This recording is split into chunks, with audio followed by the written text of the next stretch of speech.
గుడికి వెళ్ళి గుడి దగ్గర ఉన్న పూజ సామాగ్రి షాపులలో కొబ్బరికాయ, అగరబత్తులు, పళ్ళు, పూలు కొని వాటిని గర్భగుడిలోకి తీసుకెళ్తాం. మనం తీసుకెళ్ళి ఆ గర్భగుడి ఉన్న దేవుని విగ్రహం ముందు పెడతాం. మనం పెట్టడమే కాకుండా ఆ పూలను దండ రూపంలో దేవునికి, ఆ విగ్రహానికి వేస్తాం మనం. అంతే కదా? ఒక్కసారి ఆలోచించండి.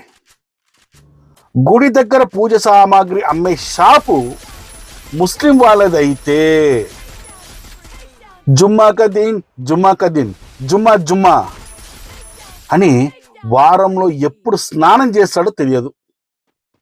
ఉదయం షాపుకు వచ్చేటప్పుడు కళ్యాణి బిర్యానీ తిని వచ్చాడో, లేదా ఇంట్లో గోమాంసం వండుకొని తిని వచ్చాడో తెలియదు.